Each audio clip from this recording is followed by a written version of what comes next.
A utilização de um voltímetro ligado em paralelo numa pilha permite identificar o valor da força eletromotriz. Mas como as pilhas funcionam? Bem, fica comigo até o final desse vídeo que você vai compreender.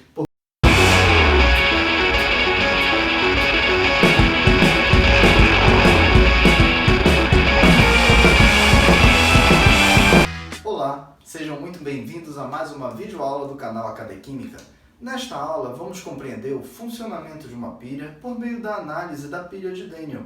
Mas olha, não se esqueça, se inscreva no canal, marque as notificações, divulgue para os seus amigos e vamos mostrar esse vídeo para o maior número possível de estudantes.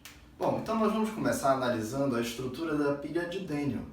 John Daniell, em 1836, desenvolveu a pilha a partir das ideias de Alessandro Volta em 1800. Então, Daniell aperfeiçoou as ideias de Alessandro Volta. Como é que Daniell fez? Ele pegou uma lâmina metálica, ele utilizou o metal zinco, colocou outra lâmina do metal cobre, entre essas lâminas uma flanela embebida em solução de ácido sulfúrico. E Daniell percebeu que colocando metal, lâmina, outro metal, outra lâmina embebida, outra flanela, depois outra lâmina, e ele colocou uma lâmina metálica em cima da outra e gerou uma pilha. Como ficou algo empilhado, foi por isso que gerou o nome pilha. Mas a ideia é pegar o que Daniell fez e aperfeiçoar para a linguagem moderna. O que seria a linguagem moderna? Não colocar uma lâmina de metal em cima da outra. Não, vamos pegar um recipiente contendo uma solução aquosa. Legal. Esse recipiente contém a solução aquosa de sulfato de zinco. No recipiente da solução de sulfato de zinco, nós vamos colocar uma lâmina de zinco. Outro recipiente, outra solução aquosa, mas agora sulfato de cobre 2, no qual vamos colocar uma lâmina de cobre. Então o raciocínio é solução aquosa de um determinado metal com uma lâmina do mesmo metal. Mas vamos interligar esse sistema. Então a gente vai fazer assim, nós vamos colocar um fio condutor, provavelmente de cobre metálico, conectando o metal zinco com o metal cobre. Nós temos agora os dois eletrodos conectados por meio de um fio condutor. Esse fio condutor vai permitir o movimento de elétrons e ele vai ser chamado de circuito externo. Circuito externo é movimento de elétrons, vibração de elétrons por meio do fio condutor. Legal? Nós vamos conectar as duas soluções aquosas fazendo uma interface por meio de um tubo em formato de letra U, como se fosse um canudinho dobrado dos dois lados. Neste tubo nós vamos colocar uma solução aquosa saturada de um sal muito solúvel. Aqui vai ser o nitrato de potássio. Aqui na extremidade vai ficar um chumaço de algodão. O outro chumaço na outra extremidade, para impedir que a solução escoe para dentro das soluções maiores. Tá tranquilo? Então aqui nós vamos ter íons em movimento. Íons em liberdade, isso corresponde a um circuito interno. Legal. Agora nós temos uma interface solução salina da ponte com a solução salina do primeiro eletrólito e temos outra interface com a solução salina da ponte com a solução do outro eletrólito. Então nós temos agora duas interfaces por meio da ponte salina. Então o fio condutor corresponde ao circuito externo e a ponte salina ao circuito interno. O primeiro conjunto vai ser chamado de eletrodo de cobre. O segundo conjunto vai ser chamado de eletrodo de zinco. A palavra eletrodo está relacionada à condução de corrente elétrica. No eletrodo de zinco, com a solução que contém zinco, conectada ao eletrodo de cobre, com a solução que contém cátions cobre, nós vamos conseguir fazer o funcionamento da pilha. Mas como é que vamos perceber esse funcionamento? Bom, nós vamos ter que ligar um aparelho para medir a tensão. Esse aparelho é chamado de voltímetro. O voltímetro deve ser conectado em paralelo ao sistema para poder identificar a diferença de potencial. Agora um detalhe importante. Nós temos valores tabelados com os potenciais padrão de redução de vários elementos químicos. Pela tabela, o potencial padrão de redução do zinco é de menos 0,76 volts. E o potencial padrão de redução do cobre 2 é de mais 0,34 volts.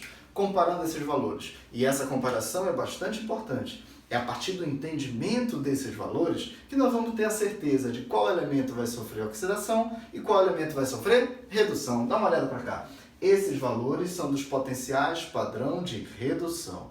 Ora, qual dos dois elementos, qual dos dois íons tem a maior capacidade e maior tendência em reduzir? O valor menos 0,76 é muito menor que mais 0,34, indicando que o cátion cobre 2 tem a maior tendência em receber elétrons. Portanto, o cátion cobre vai sofrer redução. Bora colocar aqui a letra R da palavra redução. Ora, se o zinco tem um menor potencial de redução, nós vamos inverter a equação e teremos um maior potencial de oxidação. Pronto. Então vamos lá. A gente tem o cátion zinco com menor potencial de redução. O cátion cobre 2 com maior potencial de redução. Quem tiver o maior potencial para sofrer a redução, vai sofrer a redução. Então o cátion cobre 2 tem que sofrer redução e, lógico, o zinco vai sofrer oxidação.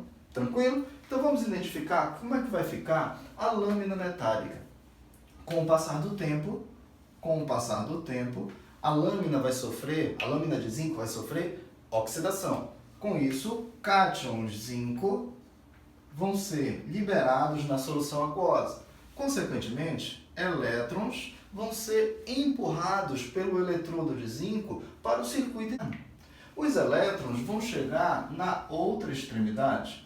Os elétrons vão ser recebidos, entre aspas, na verdade não é um elétron que vai sair navegando por dentro do fio, é movimento vibracional de elétrons. Então nós vamos ter a indução de elétrons para o eletrodo de cobre. Ora, mas o cobre recebendo elétrons, a lâmina de cobre recebendo elétrons, agora vai atrair o cátion cobre. Vai atrair o cátion cobre 2. Legal. Só que está acontecendo o seguinte, nós temos agora movimento vibracional de elétrons. Os elétrons sendo empurrados pela lâmina de zinco, chegando, entre aspas, né, na lâmina de cobre. Com isso, nós vamos ter um aumento da concentração de cátions no eletrodo de zinco. Temos que neutralizar esse excesso de cátions. Então, pela ponte salina, nós vamos ter a migração de ânions nitrato, NO3-, eles vão migrar pela ponte salina para neutralizar o excesso de cargas positivas. Uma curiosidade, nada impede de alguns cátions zinco atravessarem o chumaço de algodão passando para a ponte salina. Nada impede de alguns ânions nitrato também atravessarem o chumaço de algodão passando para a solução. Mas o mais provável é haver concentração de cargas negativas na parte interna do tubo e concentração de cargas positivas no chumaço de algodão do lado externo. Nós vamos ter uma paralisação de cargas, uma dupla camada elétrica. Com essa migração de ânions para o eletrodo de zinco, este eletrodo passou a ser chamado de anodo. Vamos chamar o eletrodo de anodo ou ânodo, tanto faz. O eletrodo para o qual os ânions migram por meio da ponte salina recebe o nome de ânodo ou anodo. Vamos ver do outro lado? O eletrodo de cobre. O eletrodo de cobre vai ter deslocamento de cátions cobre da solução para a lâmina. Então vai ter agora uma carência de cátions. Isso quer dizer que agora é bastante provável o movimento de cátions potássio. Cátions potássio. Para compensar a saída dos cátions cobre 2. Nada impede um outro potássio atravessar o chumaço de algodão, passar para a solução? Nada impede. Nada impede um ou outro sulfato atravessar o chumaço de algodão e passar para a ponte salina. Mas o mais provável, de novo, é o aprisionamento de cargas. Então nós vamos ter uma dupla camada elétrica no chumaço de algodão. Tranquilo, né? Com o passar do tempo, ou melhor, rapidinho, é que o eletrodo de cobre é o lado para o qual os cátions migraram. Então este eletrodo vai ser chamado de cátodo ou cátodo. Cátodo ou cátodo. O eletrodo para o qual migram os ânions por meio da ponte salina é o anodo, ou ânodo. O eletrodo para o qual migram os cátions por meio da ponte salina é cátodo ou catodo. Vamos pensar agora nas cargas elétricas? Ora, o eletrodo de zinco está empurrando os elétrons. Então, o eletrodo de zinco tem que ter carga negativa. O eletrodo de cobre está atraindo os elétrons. Então, o eletrodo de cobre tem que ter carga elétrica positiva. O que está acontecendo com a lâmina de zinco com o passar do tempo? Ora, a lâmina de zinco sofre oxidação, então ela vai ser corroída. Com o passar do tempo, vai diminuir a quantidade de átomos de zinco na lâmina, passando na forma de cátions para a solução aquosa. O que vai acontecer com a lâmina de cobre com o passar do tempo? Muito simples. Nós temos agora a migração de cátions, cobre 2, da solução para a lâmina. Então, a massa da lâmina vai aumentar com o passar do tempo. Legal, né? Agora, vamos pensar um outro detalhe. Nós temos agora a semi-reação do metal zinco. Opa, zinco com NOx zero, perdendo 2 mols de elétrons, liberando o cátion zinco em meio aquoso. Esse fenômeno é chamado de oxidação. Perfeito, coloquei a letra O de oxidação. E agora eu quero saber qual vai ser o potencial padrão desta oxidação. Vamos ver os valores iniciais. O potencial de redução era menos 0,76. Então, o potencial de oxidação vai ser mais 0,76 volts, mais 0,76 volts.